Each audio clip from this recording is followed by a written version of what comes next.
Olá, meus amigos da TV O Impacto. Hoje estou recebendo aqui a visita do advogado Frâncio Lima.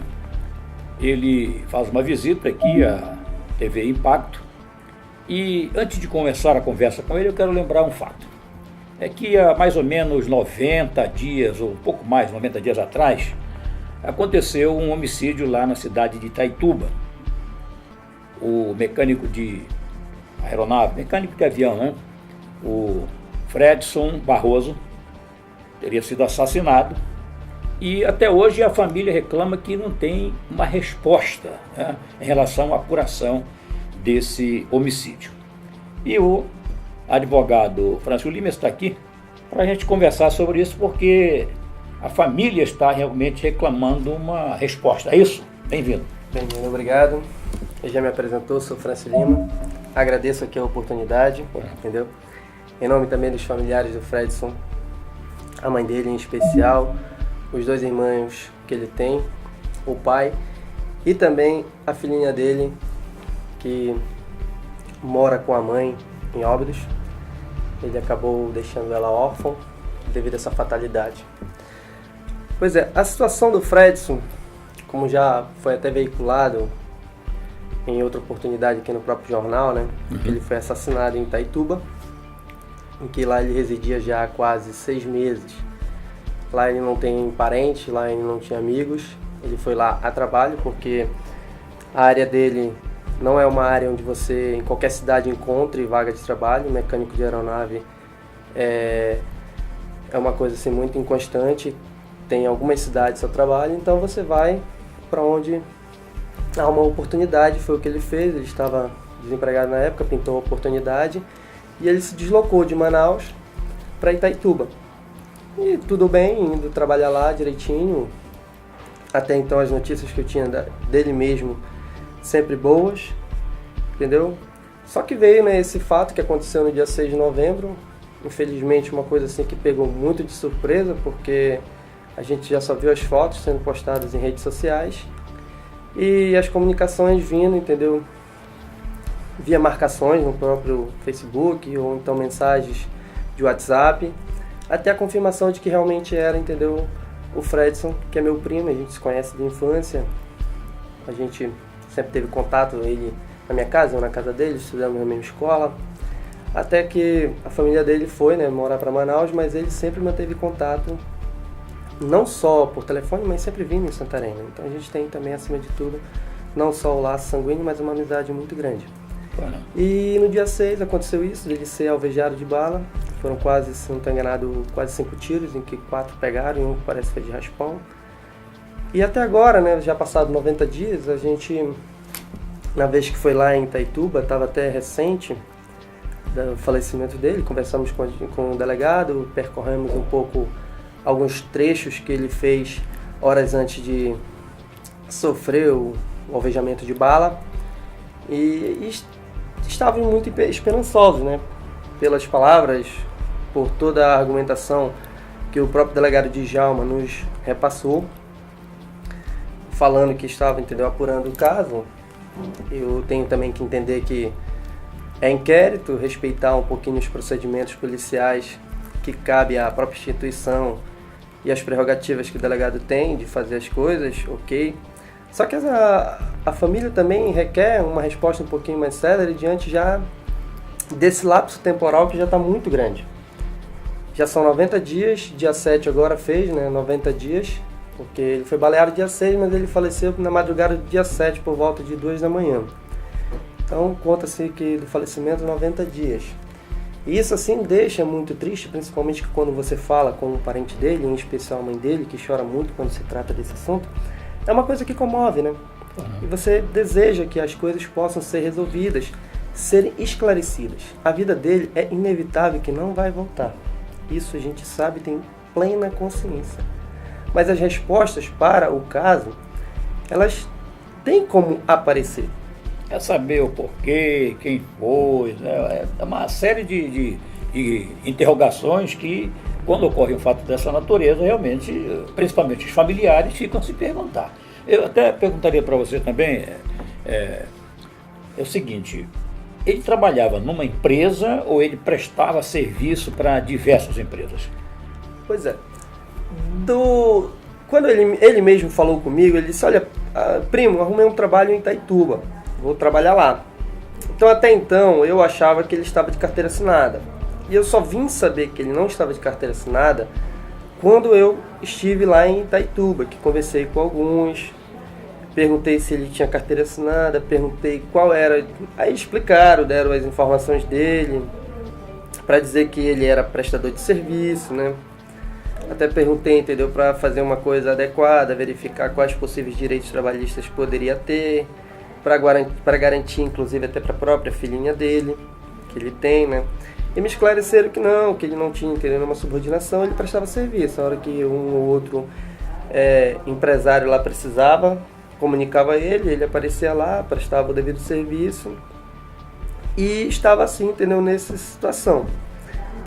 Também não sei se teve algum contrato particular dele com alguma empresa, isso aí eu não tive acesso e conversei também com familiares e não souberam explicar se ele realmente tinha algum vínculo empregatício formal. Sim. Mas lá eles me comunicaram que ele prestava, entendeu, serviços para 4 empresas. Que eu cheguei aí até lá o local onde ficam essas empresas de aeronave, vi lá os aviões, falei, se não estou enganado, foi com 2 empresários para quem ele prestou serviço. E um deles me falou, né, que não, ele prestava serviço, prestava para mim, prestava para o fulano, para o ciclano, para o beltrano. A quem precisasse estava ali? Estava lá. Porque ele sempre trabalhou mesmo de carteira assinada. Ele já tinha a carteira de mecânico dele, se eu não estou enganado, há 9 anos, né? Fez inclusive curso nos Estados Unidos, no Texas, especialização lá. E já trabalhava, só que sempre trabalhou de carteira assinada. Então nessa daí é que já ficou, entendeu, essa situação que eu só vim saber posteriormente que era prestador de serviço. Certo. Frâncio, em relação às investigações, você disse que esteve já em Itaituba e não sei se o delegado passou para você, a linha de investigação, vocês têm alguma informação, no andamento do inquérito, em que situação está ou não? Eu tive a oportunidade de conversar com o Djalma por 2 vezes. Uma pessoalmente, quando estive lá, na própria delegacia, entendeu? E que na oportunidade ele falou mais com a minha tia, era correta, mãe do assassinado, ok? E conversamos algumas coisas em que tudo estava no início, então assim, não dava também para pedir informações mais profundas, não dava para perguntar, mas já fez isso, já foi feito isso, que vai ser feito, enfim. Então ele deu as informações, que estava seguindo o que dentro da capacidade dele tinha, que ele já tinha escutado vários boatos, entendeu? Que ele já tinha escutado algumas pessoas e que ainda na época faltava escutar algumas pessoas. Da última vez que eu falei com ele, que foi agora início do mês de janeiro, acho que por volta lá do dia 7 ou 9 de janeiro, já não estou lembrado, em que eu liguei para ele, entendeu? E ele falou comigo, né?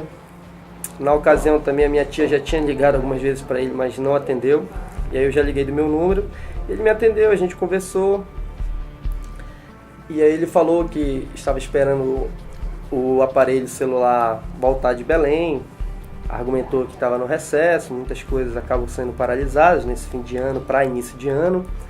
E que aguardava isso porque o tempo de investigação do inquérito já tinha parado, mas ele estava, entendeu, dando prolongamento, porque se ele quisesse, já poderia arquivar. Mas ele estava aguardando isso aí, justamente para ver se abrem o celular dele. Segundo ele, entendeu, posteriormente pedir a quebra de sigilo para saber quais foram as pessoas que entraram em contato com o Fredson, os números de celulares. Enfim, eu indaguei ele sobre as câmeras de vigilância próximo lá do assassinato, até porque o Fredson ele estava residindo num apartamento que fica nos altos de uma lanchonete, e ali, quando eu estive lá, são vários comércios ali ao redor e todos possuem câmeras de vigilância, o que é meio que natural hoje em dia, né? Os comércios terem câmeras de vigilância, está muito acessível até você colocar câmeras de vigilância, então essa situação ele me explicou, dizendo que já tinha colhido, não sei se colheu de todos, mas segundo ele que pegou, entendeu, do caminho que o Fredson fez e que não era possível detalhar, entendeu, o rosto de quem estava na moto, que atirou no Fredson. Não foi possível pegar a placa da moto também que o indivíduo estava utilizando para fazer o assassinato. Então, em decorrência disso, o que ele tinha como esperança era o celular, né? Só que fica uma situação assim um pouco angustiante devido ao tempo já, até mesmo para se abrir esse celular, para se ter acesso. Segundo informações dele, o celular que o Fredson tinha era um celular de marca chinesa, então devido ser uma tecnologia um pouco mais nova, ficava um pouco difícil, porque não estava acostumado a lidar com aquele tipo de aparelho, e por isso esse atraso em dar uma resposta se consegue ou não violar o celular para obter as informações. Aí a família fica na inquietude, né, porque você já está totalmente abalado, você vê essa situação sem a resposta devida do porquê ele teve a sua vida ceifada naquele dia, entendeu? Deixando uma lacuna muito grande do porquê isso aconteceu, qual foi o motivo, se foi justo, se não foi justo, entendeu? Se foi por engano ou não. Então, assim, os familiares, principalmente a mãe dele, né, estão nessa agonia muito grande. Vejo, assim, a aflição de pais, principalmente quem é mãe, que tem aquele instinto maternal protetivo, muito maior que o pai, sofre bastante. E você vendo aquilo, você também sofre junto. Bem, então, só para esclarecer, antes de terminar aqui a nossa conversa com o advogado Frâncio, é de que o objetivo, no caso dessa conversa aqui, né, de você ter procurado o jornal O Impacto, a TV O Impacto, é cobrar das autoridades uma celeridade na apuração, é isso? Sim, cobrar uma celeridade, entendeu? Cobrar uma resposta do trabalho feito em si. Sei que ninguém é perfeito, as coisas não, muitas vezes elas não saem, entendeu, com a devida rapidez, com a devida perfeição que se espera, mas também não pode ficar à mercê de uma morosidade, de uma espera grande. Ficar refém dessa situação não é adequado. Itaituba é uma cidade menor que Santarém. Itaituba é uma cidade, entendeu, que ainda que seja menor, ela tem, entendeu, já todo um avanço. Tem câmeras, tem delegacia, tem Ministério Público, tem, entendeu, diversas coisas ali que pode dar suporte a quem tem o poder estatal de fazer essas investigações. Certo. A própria estrutura da Polícia Estadual Civil, ela dá, entendeu, condições de se fazer um trabalho adequado. E você está numa cidade pequena onde praticamente eles todos se conhecem. Uhum. Então essa demora, essa morosidade, sabe, deixa uma agonia, uma angústia, uma sensação de inutilidade muito grande, de impotência enorme diante desse fato. Foi a vida de um ser humano, foi a vida de uma pessoa, entendeu, trabalhadora, foi a vida de uma pessoa que tem uma mãe, que tem um pai, que tem uma família, que zela e quer sempre estar em contato, sempre ter convívio. É muito ruim para um pai, para uma mãe ter que enterrar seu filho, né? O correto são os filhos enterrarem seus pais. Então por isso eu cobro, entendeu, uma resposta sobre a situação e também a resposta sobre o que realmente está sendo investigado e como essa situação está sendo conduzida, porque até agora, entendeu, tem ficado muito numa situação de respostas vazias. De resposta vazia, não tem uma resposta contundente. E aí por isso, né, eu peço encarecidamente que possa ter, entendeu, um trabalho um pouquinho mais rápido e com maior vontade para dar uma resposta sobre a situação. Certo. Bem, então, nós agradecemos aqui a presença do Frâncio Lima, advogado, inclusive parente da vítima, e que, atendendo o pedido da mãe da vítima, no caso da mãe do Fred, né, está aí fazendo apelo para que esse inquérito seja acelerado, para que uma resposta seja dada. É isso que a família quer.